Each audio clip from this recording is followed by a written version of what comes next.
के मुख्यमंत्री सम्राट चौधरी ने बिहार के भ्रष्ट अधिकारियों और कर्मचारियों को दो टूक चेतावनी दे दी है। जो भी लोग जल्दी अमीर बनने की कोशिश में गलत शॉर्टकट अपनाएंगे उन्हें सीधे बेऊर जेल जाना होगा।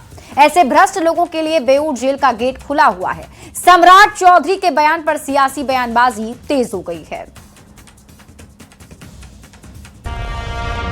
जो भी भ्रष्टाचार करेगा उसके लिए बेऊर जेल का ही गेट खुला रहेगा।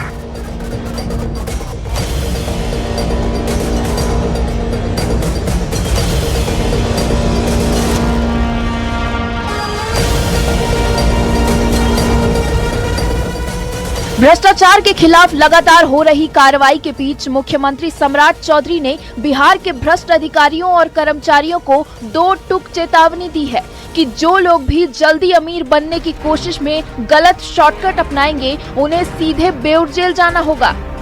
ऐसे भ्रष्ट लोगों के लिए बेऊर जेल का गेट खुला हुआ है। मैं आश्वस्त करता हूं बिहार की जनता को, जो भी भ्रष्टाचार करेगा उसके लिए बेऊर जेल का ही गेट खुला रहेगा। भ्रष्टाचारियों को सीधे बेऊर जेल जाना होगा वाले सीएम सम्राट चौधरी के बयान पर सियासी बयानबाजी तेज हो गई है। अरे सम्राट जी, अपने मंत्रिमंडल में बैठे 95% मंत्रियों की संपत्ति की जांच करवा लीजिए। इतने बड़े लुटेरे हिंदुस्तान में कभी पैदा नहीं हुए। आरजेडी और कांग्रेस जैसी विपक्षी पार्टियों के नेता बयान पर सवाल खड़े कर रहे हैं। भ्रष्टाचारियों पर कार्रवाई और कार्रवाई की दिशा में उस तरह से गंभीरता नहीं दिखती है। तो दूसरी ओर बीजेपी और जेडीयू के नेता लगातार हो रही कार्रवाई का हवाला देकर सीएम सम्राट के बयान के साथ खड़े दिख रहे हैं। भ्रष्ट अधिकारी हो, भ्रष्ट कर्मचारी हो, जो भी लोग गड़बड़ करेगा सबका स्थान जेल में होगा। एक भी गड़बड़ करने वाले इस सरकार में कोई भी बचने वाला नहीं। बुधवार को भ्रष्टाचार, लापरवाही और अनियमितता के आरोप में सरकार ने एक साथ 14 सीओ के खिलाफ कार्रवाई की।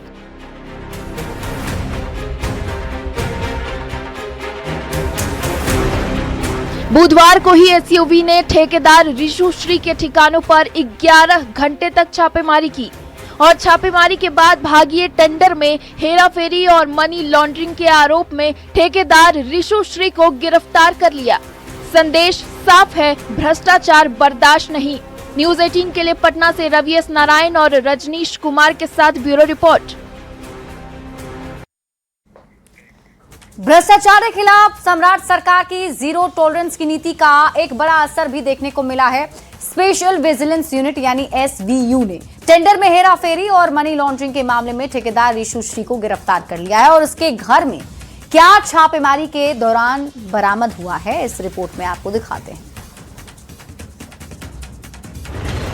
टेंडर में खेल, दौलत अपार, भ्रष्टाचार पर एसवीयू का वार। हीरे जेवरात और 61 जमीन की डीड, एसवीयू ने तोड़ दी करप्शन की रीढ़। जीरो टॉलरेंस का दिखा असर, भ्रष्टाचारियों में मचवा डर। भ्रष्टाचार के खिलाफ सम्राट सरकार की जीरो टॉलरेंस की नीति रंग ला रही है। सूबे में भ्रष्टाचारियों पर नकेल कसने वाली एजेंसी स्पेशल विजिलेंस यूनिट यानी एसवीयू के जाल में एक बहुत बड़ी मछली फंसी है। करीब 11 घंटे की मैराथन छापेमारी के बाद एसवीयू ने रसूखदार ठेकेदार रिशु श्री को गिरफ्तार कर लिया। रिशु श्री पर विभागीय टेंडरों में बड़े पैमाने पर हेराफेरी करने और ब्लैक मनी को व्हाइट करने यानी मनी लॉन्ड्रिंग का गंभीर आरोप है। सवाल है, कौन है रिशु श्री? पूरा नाम रिशु रंजन सिन्हा उर्फ रिशु श्री, मूल निवास सारण जिला बिहार। पेशा हाई प्रोफाइल सरकारी ठेकेदार, पावर ब्रोकर और मिडिलमैन। जब पटना की मीठापुर में रिशु श्री के आलिशान फ्लैट का दरवाजा खुला तो अंदर का नजारा देखकर खुद अधिकारी भी दंग रह गए। रेड के दौरान करोड़ों रुपए के कीमती हीरे और जेवरात, लाखों का कैश और एक दो नहीं बल्कि 61 जमीन की डीड बरामद की गई। अब जरा टेंडर फिक्सिंग के खिलाड़ी रिशु श्री के खेल को भी जान लीजिए। रिशु श्री की company reliable infra services company को लाभ दिलाने के लिए करता था मैनेज। 6 से 7 कंपनी हैं जिनके नाम पर उठाता है टेंडर फिक्सिंग और मनी लॉन्ड्रिंग का आरोप। मनशाही कंपनी के लिए भी टेंडर मैनेज करता था, बड़े नौकरशाहों से मिलकर टेंडर मैनेज करता था। आईएएस अफसरों तक टेंडर का कमीशन पहुंचाता था। 8 से 9% कमीशन पर टेंडर मैनेज होता था। कई विभागों के इंजीनियर से भी मिली भगत। बड़े पैमानों पर फर्जी बिल भी पास कराता था। कई सरकारी बिल बड़ा चढ़ाकर पास कराता था। छोटे कर्मचारियों को कमीशन देकर सेट करता था। सरकारी सिस्टम में नीचे से ऊपर तक पैठ थी। आईएएस और उनके परिवार को भेजता था विदेश। नौकरशाहों का निजी मोटा खर्च भी उठाता था। इसी मामले पर देर रात एसबीयू ने इन पुख्ता साक्ष्यों के आधार पर ऋषुश्री को हिरासत में लिया। तीखे सवालों की बौछार के बाद आखिरकार उसे गिरफ्तार कर लिया गया। इस बड़ी कार्रवाई ने साफ संदेश दिया है कि बिहार में भ्रष्टाचार करने वाला चाहे कितना भी रसूखदार क्यों ना हो, वो कानून के लंबे हाथों से बच नहीं सकता। मीठापुर जक्कनपुर थाना क्षेत्र में वहां पे छापामारी करने पहुंची थी। तलाशी अभियान जो है वो काफी देर तक चली और इस तलाशी के दौरान जो है वो करोड़ों के जेवरात जो है वो बरामद किए। सोना चांदी हीरे के जो जेवरात थे वो बरामद किए। हीरे के जेवरात के अलावा चांदी के जो बर्तन है वो बरामद किए। 61 डीड जो है जमीन से जुड़े हुए वो बरामद किए। करोड़ों का मुनाफा देकर के अपने भी कर सकते हैं कि काली कमाई कर रहे थे। कैमरा पर्सन अजय दुबे के साथ अमित कुमार, न्यूज 18 पटना। ठेकेदार ऋषुश्री को एसबीयू की टीम ने कोर्ट में पेश किया। निगरानी की विशेष न्यायाधीश अतुल कुमार सिंह की अदालत में पेशी हुई और पेशी के बाद कोर्ट ने ऋषुश्री को न्यायिक हिरासत में केंद्रीय आदर्श कारा बेऊर जेल भेज दिया है। इस पर और अधिक जानकारी दे रहे हैं न्यूज 18 संवाददाता अमित कुमार।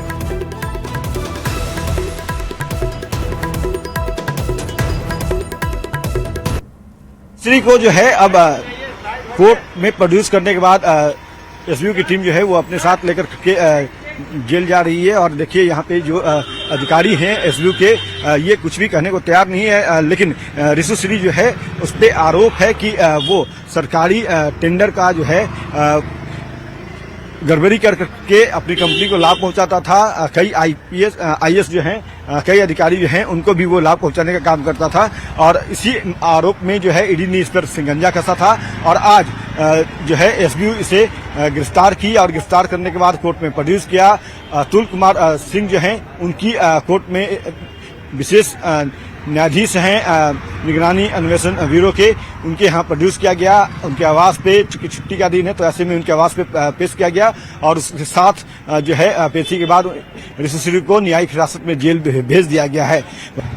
बताते ये भी चले कि एसबीयू के जो आधिकारिक सोर्स से जानकारी मिली है कि आगे भी ऋषुश्री को रिमांड पर लिया जा सकता है पूछताछ करने के लिए। कैमरा पर्सन सुबोध के साथ अमित कुमार, न्यूज 18 पटना। और अब बात विजय कुमार सिन्हा की। बीजेपी नेता और बिहार के कृषि मंत्री विजय सिन्हा ने प्रधानमंत्री से मुलाकात की। दोनों के बीच कई मुद्दों पर बातचीत हुई। पीएम से मुलाकात के पहले विजय सिन्हा ने विभाग बदले जाने को लेकर दर्द के सवाल पर कहा, वे तो बेदर्द हैं, उन्हें दर्द का अनुभव कभी नहीं हुआ। दर्द, विजय सिन्हा को दर्द किस चीज का? एक तस्वीर और बिहार की राजनीति में चर्चाओं का नया दौर। तस्वीर दिल्ली से आई है। बीजेपी नेता और वर्तमान में बिहार के कृषि मंत्री विजय सिन्हा ने प्रधानमंत्री मोदी से मुलाकात की। दोनों के बीच कई मुद्दों पर बातचीत हुई। विजय सिन्हा कभी बिहार सरकार में डिप्टी सीएम थे, लेकिन सत्ता समीकरण बदलने के बाद अब वे मंत्री की भूमिका में हैं। इसके बाद से ही पार्टी के भीतर उनके राजनीतिक भविष्य और भूमिका को लेकर चर्चाएं जारी है। कुछ दिन पहले विजय सिन्हा के बयान ने भी सुर्खियां बटोरी थी। उनके शब्दों में दर्द की झलक महसूस की गई थी। विकेट होता है कि पढ़ाई हम पढ़ते हैं और क्वेश्चन आ जाता है दूसरे सब्जेक्ट का। हालांकि पीएम से मुलाकात के पहले विजय सिन्हा ने विभाग बदले जाने को लेकर दर्द के सवाल पर कहा कि वे तो बेदर्द हैं, उन्हें दर्द का अनुभव कभी नहीं हुआ। मैं बीजेपी का एक ईमानदार सिपाही हूं और कमांडर के आदेश पर जो काम मिलता है उसे ईमानदारी से पूरा करने की कोशिश करता हूं। और दर्द, विजय सिन्हा को दर्द किस चीज का? भारतीय जनता पार्टी का कल भी सिपाही था, आज भी हूं, कल भी रहूंगा। और कमांडर जो भी आदेश देते हैं, जो भी जिम्मेवारी देते हैं, पूरी ईमानदारी तन्मयता के साथ मैं उसको पूरा करने का प्रयास करता हूं। पीएम के साथ मुलाकात की तस्वीर सामने आने के बाद राजनीतिक गलियारों में चर्चा तेज है। समर्थक इसे विजय सिन्हा की राजनीतिक अहमियत से जोड़कर देख रहे हैं, जबकि विपक्ष बीजेपी के अंदर चल रही खींचतान के संकेत तलाश रहा है। न्यूज़ 18 के लिए दिल्ली से अमितेश सिंह के साथ ब्यूरो रिपोर्ट। समस्तीपुर से एक बेहद दर्दनाक खबर सामने आई, जहां गंगा नदी में 14 लोगों से भरी एक नाव डूब गई। हादसा मोहिउद्दीन नगर के सुल्तानपुर दियारा इलाके में हुआ, जहां परवल की खेती करने वाले किसान और मजदूर नाव के जरिए नदी पार कर रहे थे, लेकिन बीच धारा में तेज हवा के झोंके ने नाव को असंतुलित कर दिया और देखते ही देखते बड़ा हादसा हो गया। ये रिपोर्ट देखिए। लहरों का ऐसा प्रहार, बीच धारा टूटी पतवार, मच गई चीख पुकार।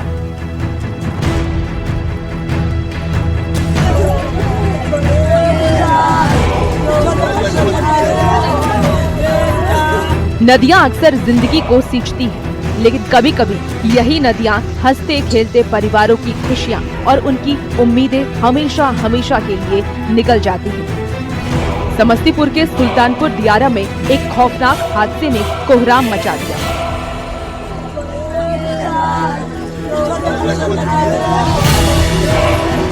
जा रहे थे गंगा पार कुछ खेती कैले सर जाने गया, लत्ती पत्ती तो सुखिए गया, कुछ नहीं है। ऐसा लहरिया एक एकदम साफ नहीं पता हो गया, दो एगो मिला यार नहीं मिला। पटना के उमानाथ घाट से 14 किसानों और मजदूरों को लेकर चली एक नाव बीच धारा में तेज हवा के कारण पलट गई। नाव पर सवार सभी लोग परवल की खेती के सिलसिले में दियारा जा रहे थे। इस चीख पुकार के बीच 7 लोगों ने किसी तरह तैरकर अपनी जान बचाई और बाकी 7 लोग डूब गए, जिसमें 3 लोगों के शव बरामद हो चुके हैं, लेकिन बाकी बचे 4 लोगों की तलाश अभी भी जारी है। सुनिए उस प्रत्यक्षदर्शी महिला से जो उस नाव में सवार थी। कुछ नैया लहर में पड़ रही था, काली पक्षी माँ घुरावेला बउआ तो ना घुराल का वही लहर से एगो पतवार धैले रहा। हम कहते हैं कि लहरे रह नैया डूब जाता रे, नैया डूब जाता रे। हम बोल रहे भूख रही कि नैया डूब जाता, नैया डूब जाता। ये दुइये लहरवा में नहीं बा बेटा, दिल कई बेटा बा। इस हादसे ने 3 परिवारों के चिराग हमेशा के लिए बुझा दिए हैं, जिनके बेजान शरीर नदी से बाहर आ चुके हैं। वहीं अपनों की आस में नदी किनारे बैठे उन परिवारों का रो रो कर बुरा हाल है, जिनके अपने अब भी इस अथाह पानी में कहीं खोए हुए हैं। लगभग 14 लोग सवार थे और उसमें से 7 लोग तो नदी को पार करके तैर करके, लेकिन उसमें से 7 लोगों का सुबह से था, लेकिन 3 लोगों का अभी तक जो हम लोगों का सूचना है कि 3 लोग जो है उनका बॉडी रिकवर हुआ है, 4 लोगों का अभी सूचना नहीं मिल पाया। हमारी एनडीआरएफ की टीम, हमारी लोकल टीम, यहाँ के लोकल जो मछुआरे हैं वो एसडीआरएफ की टीमें लगातार गंगा की लहरों को खंगाल रही हैं। खोज जारी है, लेकिन वक्त बीतने के साथ परिजनों की सांसें अटक रही हैं। उनके दर्द, चीखें शायद समय के साथ शांत हो जाए, लेकिन इन परिवारों के जख्म कभी नहीं भर पाएंगे। न्यूज़ 18 के लिए समस्तीपुर से मुकेश कुमार और बाढ़ से अनिरुद्ध के साथ ब्यूरो रिपोर्ट। और इस वक्त की बड़ी खबर आपको नाव हादसे से जुड़ी हुई बता देते हैं। इसमें बड़ा अपडेट सामने आया है, एक और शव बरामद कर लिया गया है। तो तलाश जो की जा रही थी उसमें देखिए एक और शव बरामद हुआ है। कंचन कुमारी का ये शव बताया जा रहा है, कंचन कुमारी के रूप में उनकी पहचान हुई है। अभी तक कुल 4 शव बरामद कर लिए गए हैं। और आपको ये भी जानकारी दे दें कि लापता 3 लोगों की तलाश अभी भी जारी है। 3 लोग अभी भी हैं जो लापता बताए जा रहे हैं, जिसे लेकर के तलाश की जा रही है। एसडीआरएफ और एनडीआरएफ की टीम मौके पर सर्च ऑपरेशन चला रही है।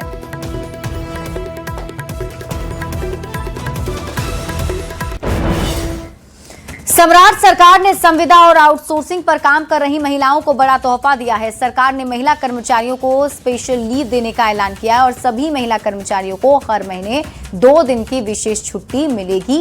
ये रिपोर्ट देखिए। महिला कर्मचारियों को बड़ा तोहफा। महिलाओं को स्पेशल लीव का तोहफा।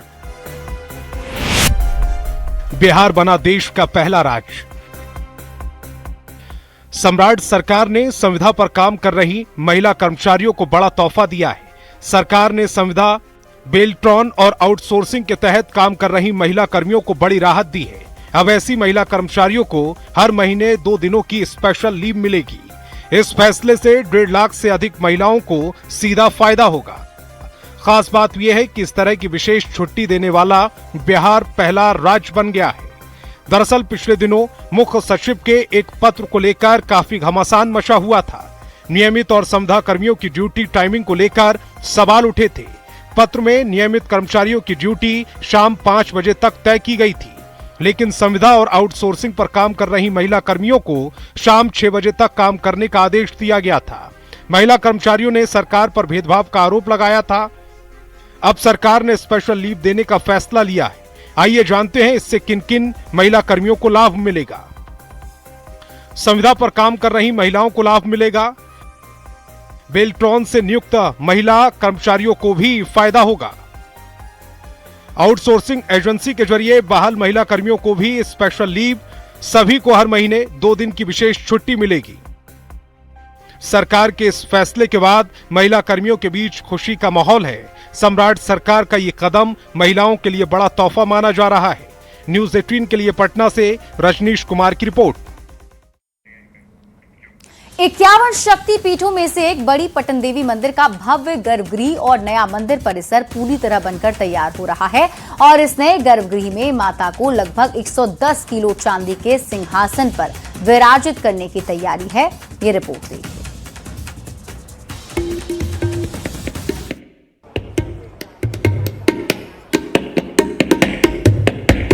बिहार की राजधानी पटना में स्थित 51 शक्ति पीठों में से एक मां बड़ी पटन देवी मंदिर इस बार शारदीय नवरात्र को लेकर खास चर्चा में है। आस्था का ये केंद्र वर्षों से श्रद्धालुओं की आस्था का प्रतीक रहा है और अब यहाँ भव्य पुनर्निर्माण कार्य मां के पुराने वैभव को लौटाने की कोशिश कर रहा है। लेकिन इस भव्यता के बीच सवाल भी खड़े हैं। क्या इस नवरात्र में मां अपने नए गर्भगृह में विधिवत प्रवेश कर पाएंगी? देखिए, अभी भी जो है कि कहा जा रहा है 1.5 से 2 महीना में मंदिर का ढांचा तैयार हो जाएगा। फिर भगवती यहाँ आ जाएगी तो पब्लिक, आम जनता वहाँ दर्शन करने के लिए कैसे आएंगे, उसकी व्यवस्था नहीं हुई है। नीचे का पत्थर का करने उसको दिया गया है ऑर्डर न बनाने के लिए। जो बाहर में जाली लगेगा उसके लिए भी कोई इंतजाम नहीं है। मंदिर परिसर में इस समय निर्माण कार्य तेजी पर है। प्रवेश द्वार के सामने मंडप तैयार किया जा रहा है, जहां हवन और अनुष्ठानों की योजना है। कहा जा रहा है कि अगले 1 महीने में ये मंडप तैयार हो सकता है, लेकिन गर्भगृह और आसपास के मार्बल कार्य अभी अधूरे हैं। स्थानीय व्यापारियों का कहना है कि मार्बल के ऑर्डर अभी तक स्पष्ट नहीं हुए हैं, जिससे निर्माण की गति प्रभावित हो रही है। वहीं श्रद्धालुओं में उम्मीद और भावनाओं का संगम देखने को मिल रहा है। मां के लिए 110 किलो चांदी के भव्य सिंहासन की तैयारी चर्चा में है, जिससे मंदिर की दिव्यता और भी बढ़ने वाली है। आस्था और निर्माण के इस संगम के बीच बड़ा सवाल यही है कि क्या इस नवरात्र मां बड़ी पटन देवी अपने नए भव्य गर्भगृह में विराजेंगी या श्रद्धालुओं को थोड़ा और इंतजार करना पड़ेगा। ये मंदिर का जो आगे का मंडप है, हाँ। अभी वो हम बना रहे हैं, जिसमें ये पिलर खड़े हो गए, हाँ। गुम्मट का माल आ गया है, सामरान का माल आना बाकी है और हमारा काम ये पूरा 1 महीने में पूरा हो जाएगा। जो ढांचा पूरा करना है वो काम हो जाएगा। तो ये ढांचा पूरा हो जाएगा, ऊपर से छत हो जाएंगे, लेकिन पूरा मंदिर खुला है, तो इसके लिए क्या ऑर्डर ही नहीं मिला है? नहीं, वो डिजाइन में हमारे पास जो वो ऑर्डर है उसमें ये डिजाइन में नहीं है। इसमें क्या करना है वो आर्किटेक्ट और ये लोग फाइनल करेंगे, हाँ। तब हम उसको बनाएंगे। माता का गर्भगृह बनकर तैयार है, लेकिन जो व्यवस्थाएं हैं वो पूर्ण नहीं है। ऐसे में ये उम्मीद नहीं की जा रही है कि इस नवरात्र माता अपने गर्भगृह में विराजेंगी। विनीता मिश्रा, न्यूज़ 18 पटना। बिहार के नन्हे लाल वैभव सूर्यवंशी ने अपने धमाल से कई विश्व रिकॉर्ड ध्वस्त कर दिए हैं। महज 15 साल के वैभव सूर्यवंशी ने बल्ले से ऐसा कोहराम मचाया है कि पूरी दुनिया में उनकी चर्चा हो रही है। हर कोई सिर्फ और सिर्फ इस सबसे युवा और चमकते सितारे की तारीफ करता नजर आ रहा है। जगत का न्यू 6 मशीन, ताजपुर का रिकॉर्ड मेकर सूर्यवंशी, बिहार का लाल, गजब का कमाल, वंडर बॉय ने बनाया नया रिकॉर्ड।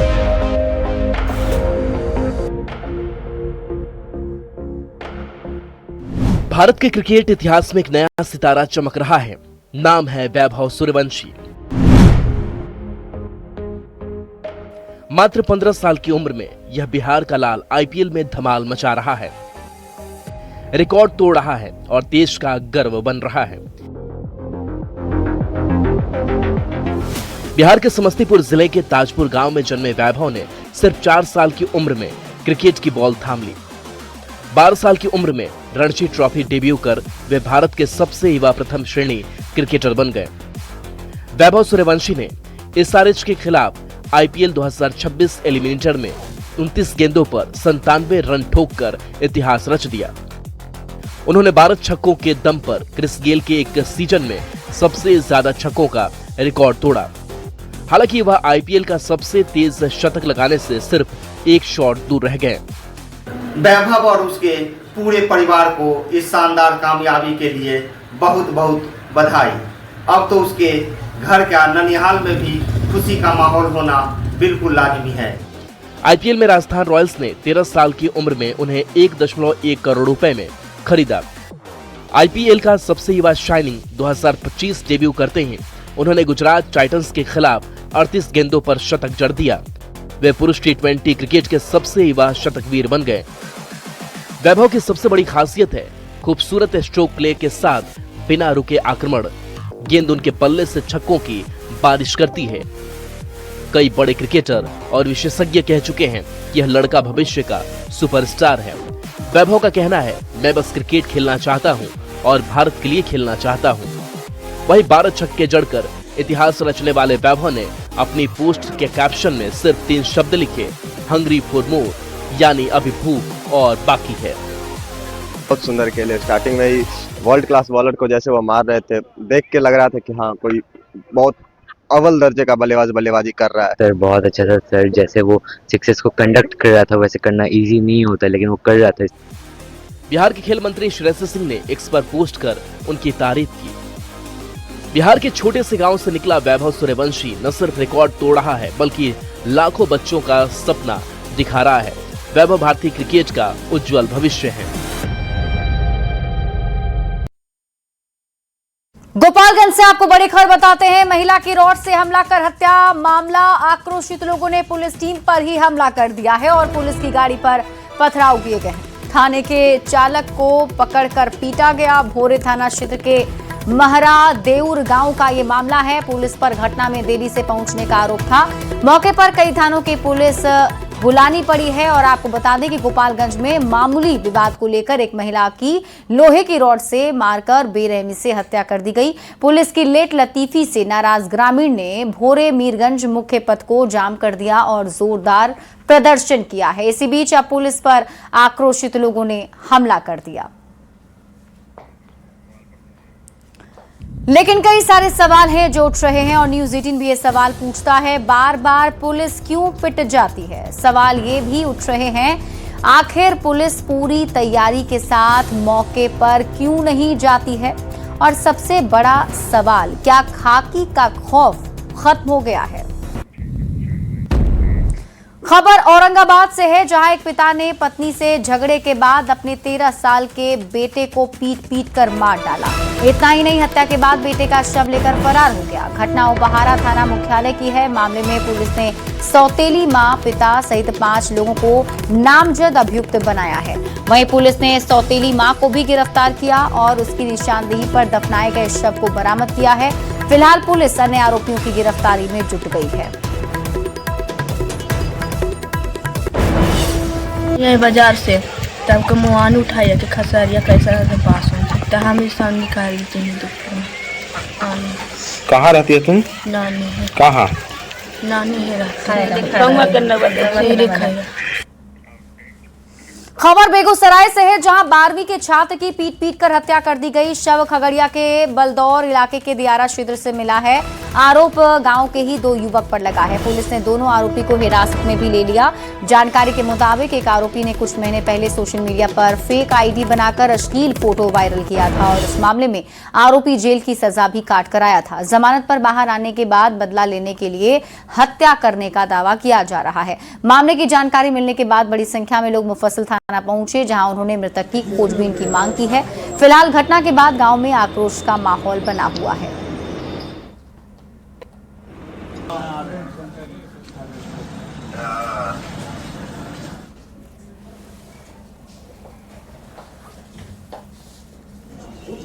पीछे में जो यार क्या करना होगा?